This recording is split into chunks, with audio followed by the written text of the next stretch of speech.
Super అనమాట. మరి ఎలా చేయాలో ఏంటో అనేది చూసేద్దామా? రండి మరి ఆలస్యం చేయకుండా వీడియోలోకి వెళ్ళిపోదాము. నేను ఎలా చేశానో చూసి మీరు కూడా చేసేసుకోండి. అద్భుతమైన రుచి పూరి, పుల్కా, చపాతీలోకి, రైస్‌లోకి వారెవ్వా అంటారు. హలో అండి, అందరికీ నమస్తే. వెల్కమ్ టు వారణాసి వంటిల్లు. అందరూ ఎలా ఉన్నారు ఫ్రెండ్స్? బాగున్నారా? నేను బాగున్నా. మనమందరం హెల్తీగా, హ్యాపీగా, ఆరోగ్యంగా ఉండాలని ఎప్పుడూ కోరుకుంటూ ఉంటా. ఈరోజు మంచి హెల్తీ రెసిపీ చేసుకుందామండి. అది కూడా ఆయిల్ తక్కువలో చేసుకుందాము. నేను అందరికీ తెలుసు కదా, నేను అన్నీ కూడా ఆయిల్ తక్కువలో చేస్తానని మీకు అందరికీ ఈ పాటికి ఒక అవగాహనకి వచ్చే ఉంటారు. వారణాసి వంటిల్లు అంటే హెల్తీ రెసిపీస్ అని మీరు అనుకుంటూ ఉంటారు. అప్పుడప్పుడు కొద్దిగా ఆయిల్ వాడుతూ ఉంటాను అనుకోండి, కానీ రెగ్యులర్గా మాత్రం తక్కువ ఆయిల్ తోటే చేస్తానన్నమాట. ఇదిగోండి, కొంచెం ఆయిల్ వేసుకుందాం ఇప్పుడు.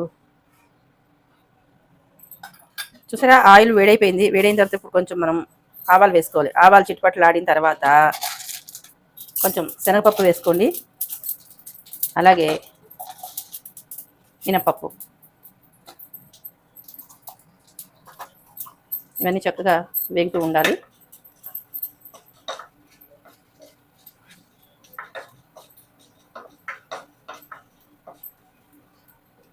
ఇలా వేయించుకోండి. వేగిన తర్వాత కొంచెం ఇప్పుడు జీలకర్ర వేద్దాం. జీలకర్ర కూడా వేసి ఇట్లా వేగుతూ ఉంటుంది. వేసిన తర్వాత వేగుతూ ఉంటుంది. ఈ టైంలో మనం ఏం చేద్దాము అంటే, ఇదిగోండి, మనం కచ్చాపచ్చాగా దంచుకున్న వెల్లుల్లి రెక్కలు, అలాగే కరివేపాకు కాస్త ఎక్కువ వేసుకోండి, మరేం పర్వాలేదు, మంచిది కదా. అలాగే పచ్చిమిరపకాయలు వేసుకొని ఇలాగా వేయించుకోవాలి. మాడిపోకుండా చూసుకోండి. సో ఈ టైంలో ఉల్లిపాయలు, కట్ చేసుకున్న ఉల్లిపాయలు, ములక్కాడలు కూడా వేసేసుకోండి.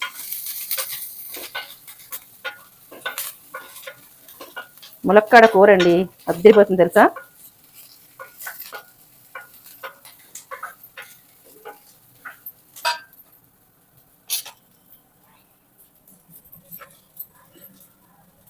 ఇప్పుడు కాస్త పసుపు,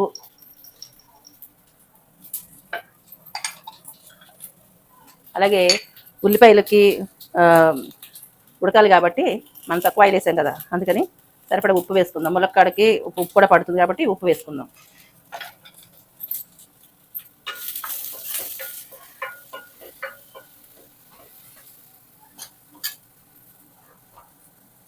అలాగే మంచి రుచి రావాలంటే ఇదిగోండి, ఒక 3-4 లవంగాలు వేసేసేయండి. ఇలా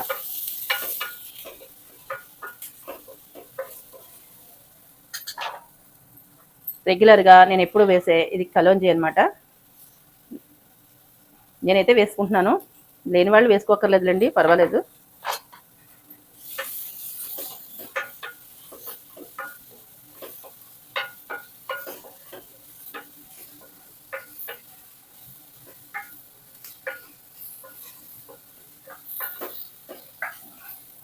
ఇప్పుడు మనం ఈ టొమాటో ముక్కలను కూడా దీంట్లో జాయిగా డ్రాప్ చేసేద్దాం.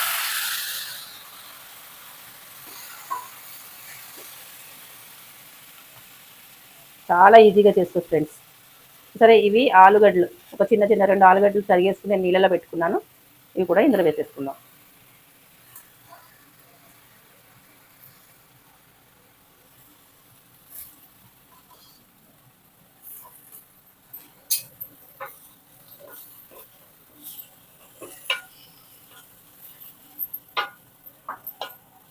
ఇలా నెమ్మదిగా మంచిగా కలిపేసుకోండి. ఆహా, ఈ వాసన గుమ్మాయిస్తుంది. లవంగాలు పడ్డాయి కదండి, వెల్లుల్లి లవంగాలు, మంచి వాసన అయితే వేస్తుంది. బాగా కలుపుకున్న తర్వాత ఇప్పుడు ఏం చేద్దామంటే మూత పెట్టేసుకుందాము.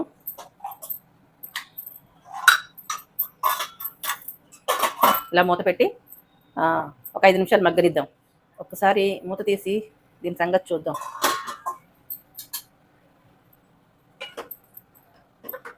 చూసారా, నీళ్ళు వచ్చేసాయి. ఎంత నీరు వచ్చిందో చూడండి.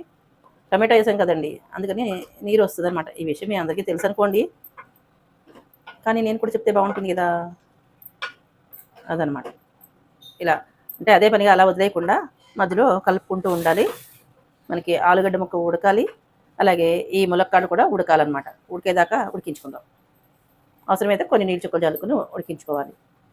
ప్రస్తుతానికి అవసరం లేదు నాకైతే నీళ్ళు ఉన్నాయి కాబట్టి మూత పెట్టి మళ్ళీ ఒక 5 మినిట్స్ తర్వాత మళ్ళీ కలుపుతాను.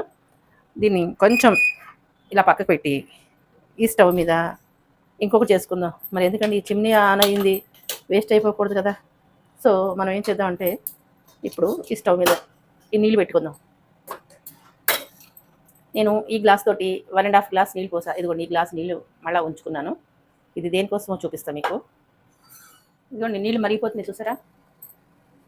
ఇప్పుడు మనం ఏం చేయాలంటే నేనైతే కొంచెమే ఉప్పు వేసుకుంటున్నాను. ఉప్పు అస్సలు వద్దు అనుకున్న వాళ్ళు స్కిప్ చేసేసుకోండి. అయితే ఇదిగోండి ఇదేమో రాగి పిండి. ఈ నీళ్ళు ఉన్నాయి కదా, ఈ నీళ్ళలో ఇప్పుడు నేను రాగి పిండి వేసుకుంటాను. ఒక స్పూన్ ఉంది, ప్లాస్టిక్ స్పూన్ పెట్టుకున్నా దీని కొలతగాను. 2 ఒక 3 స్పూన్లు వేసుకుంటా. ప్రతిరోజు నేను రాగి జావ తాగుతాను అనమాట. నేను మా వారు ఇంట్లో ఇద్దరు కలిసి రాగి జావ తాగుతాం.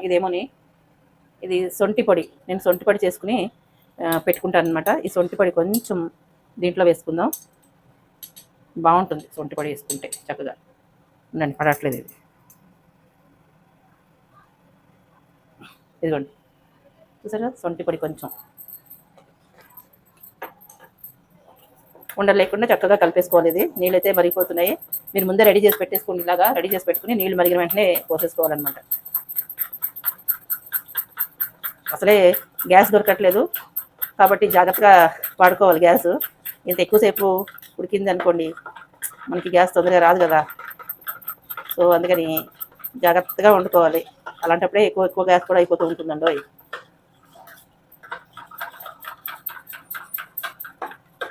చూడండి కలిసిపోయింది కదా, మొత్తం అంతా కలిసిపోయింది కదా. కలిసిన దాన్ని ఇప్పుడు మనం ఇలా పోసేద్దాం.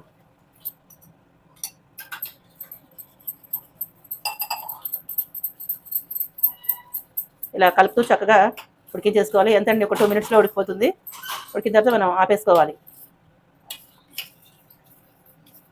చూసారా, దీంట్లో మీరు కొంచెం జీలకర్ర పొడి వేసుకోవాలనుకున్నా కూడా జీలకర్ర పొడి వేసుకోవచ్చు. సో నేను దీంట్లో సొంటి పొడి వేసాను. సొంటి పొడిలో కొంచెం నేను వాము, సొంటి కొమ్ములు కలిపి నేను మిక్సీలో వేసుకున్న పొడి అనమాట అది.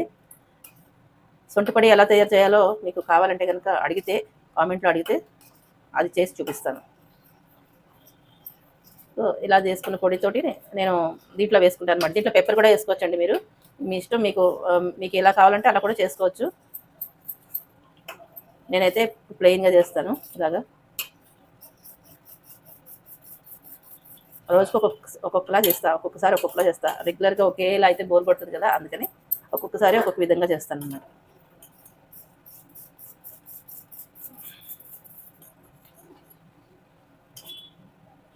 ఈ పిండి నేను ఆడించేసుకుని శుభ్రంగా జల్లించేసుకుని నేను డబ్బాలో పోసుకుని పెట్టుకున్నానండి. జల్లిస్తే ఏదైనా చిన్న చిన్న తుక్కులు లాంటిది ఏదైనా వస్తుంది కదా, అందుకని అవి తీసేసి పోసేసుకున్నాను. ఇది చాలా మెత్తగా ఉంది, చక్కగా ఉడికిపోయింది. ఇంకా ఎక్కువ మరి ఉడకాల్సిన అవసరం ఏం లేదు. దీన్ని ఆపేద్దాం. ఉడికిపోయింది చూడండి చక్కగా. కాస్త చిక్కబడుతుంది అనమాట. మనం స్టవ్ ఆపేసేటప్పటికి కొంచెం చల్లగా అయ్యేటప్పటికి చిక్కబడుతుంది. చల్లగా అయిన తర్వాత నేను దీంట్లో ఏం చేస్తాను, దీంట్లో ఏం కలుపుతాను అనేది నేను చూద్దు కానీ, సరేనా. ఇది పక్కన పెడదాం ఇప్పుడు ప్రస్తుతానికి. ఇది ఇలా తిప్పేసుకుందాం. రాగి జావా గిన్నె తీసుకెళ్ళి ఫ్యాన్ దగ్గర పెట్టా, తొందరగా చల్లారుతుందని. ఇప్పుడు మనం ఒకసారి మూత తీసి చూద్దాము.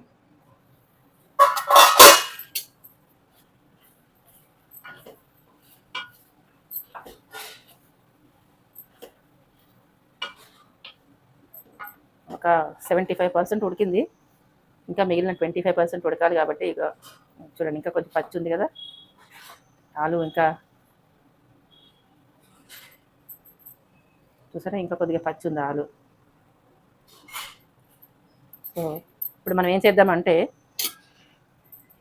చేయకడ వేసుకున్నా. ఈ టైంలో కొంచెం ధనియాల పొడి, అలాగే ఇది జీలకర్ర పొడి,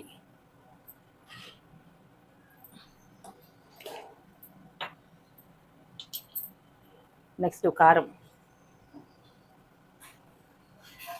మీకు తినేదాన్ని బట్టి కారం చూసుకొని వేసుకోండి. ఒకసారి మళ్ళీ కలిపేద్దాం.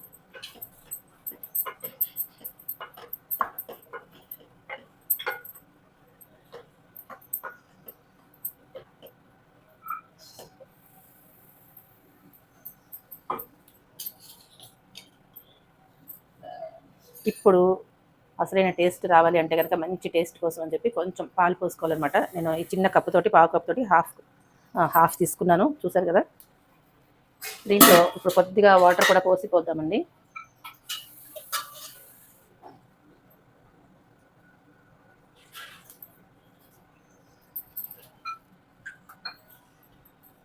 మరొకసారి కలిపిద్దాం.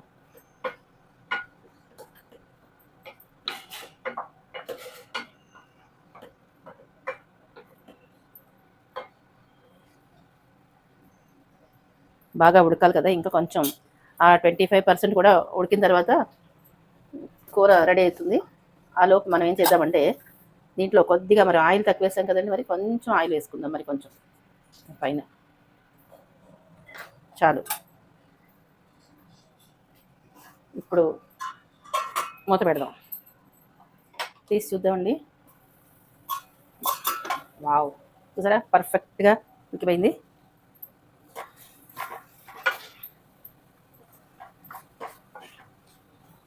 ఇంకా బంగాళదుంప ఉడికిపోయింది, అలాగే ములక్కాడ కూడా ఉడికిపోయిందండి. చూడండి,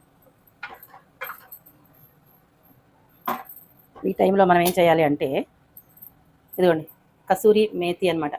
ఇది వేసుకుంటే సూపర్ టేస్టీగా ఉంటుంది తెలుసా. మీరైతే కనుక ఒత్తి మూకుడు పెట్టుకుని కొంచెం ఇలా ఫ్రై చేసి నలిచేస్తే పొడిలా అయిపోతుంది. నేను ఇంకా ఏమీ చేయట్లేదు, మామూలు ఇదే ఇలా వేసేసుకుని నలిచేసి వేసేస్తాను.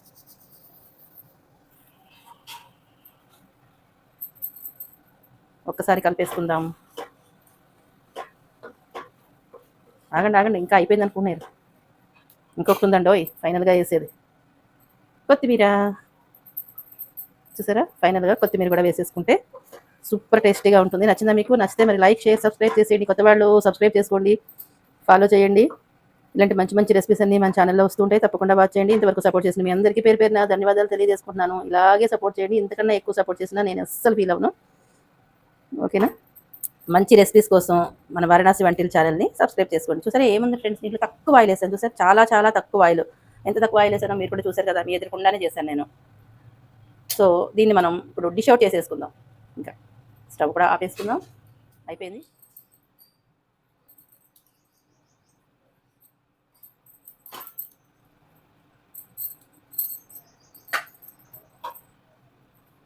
చూడండి, సూపర్ టేస్టీగా ఉండే కర్రీ అనమాట. అద్దరిపోయింది ఫ్రెండ్స్, వాసన అయితే గుమ్మాయించేస్తుంది. నచ్చిందా? మీరు ట్రై చేసి ఎలా ఉందో కామెంట్లో తెలియజేసేయండి. అద్భుతమైన రుచి, పూరి పుల్కా చపాతీలోకి, రైస్లోకి వారెవ్వా అంటారు. ఇదిగోండి, ఈ రాగిది నేను అక్కడ ఫ్యాన్ దగ్గర పెట్టుకున్నాను. కొద్దిగా గోరువెచ్చగానే ఉంది. ఆ గోరువెచ్చగా ఉంటే పర్వాలేదు, మరీ ఎక్కువ వేడి ఉన్నగా మజ్జిగ పోయకూడదు. ఇప్పుడు మనం మజ్జిగ పోసుకుందాం. దీంట్లో నేను పోసే మజ్జిగ ఏంటో చూపిస్తాను మీకు. ఇదిగోండి, ఇది చూసారా, ఆకుల మజ్జిగ. ఇది మంచిగా ఫర్మెంట్ అయిందండి, చాలా బాగుంది. అసలు కనిపిస్తుందా మీకు? ఇదిగోండి, ఇది ఇలా ఆకులు వేసేసుకుని మజ్జిగ చేసుకున్నారే అనుకోండి, సూపర్గా ఉంటుంది తెలుసా. ఇది చూడండి, దబ్బాకులు అనమాట. ఇప్పుడు ఈ మజ్జిగను మనం ఏం చేద్దామంటే ఇందులో మనకి కావాల్సిన మజ్జిగ పోసుకుందాం. ఇలా వడపోసేసుకున్నామే అనుకోండి, ఈ ఆకులు మళ్ళీ ఇందులో వేసేసుకో. అంటే ఒక రోజు అయిన తర్వాత ఈ ఆకులు తీసేయాలండి, ఎక్కువ మరి వడిలిపోయిన వాసన వస్తాయి అనమాట. మనం ఇప్పుడు మళ్ళీ ఇక్కడ మూత పెట్టేసేసుకున్నాం.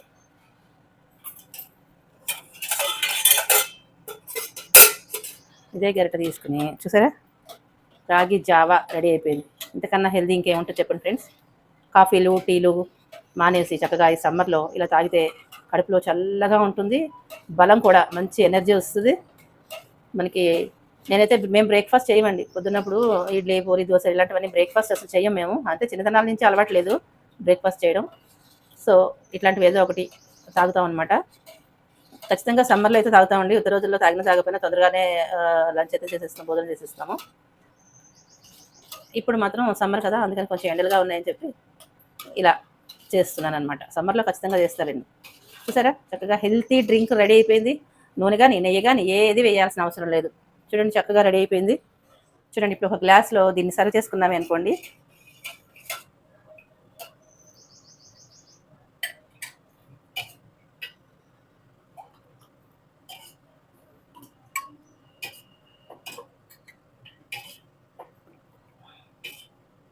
కొద్దిగా గోరువెచ్చగా భలేగా ఉంటుంది ఫ్రెండ్స్.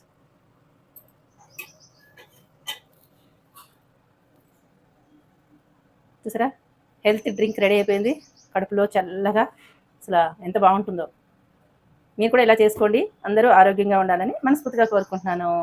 సర్వేజన సుఖినో భవంతు, లోకా సమస్త సుఖినో భవంతు. Bye bye.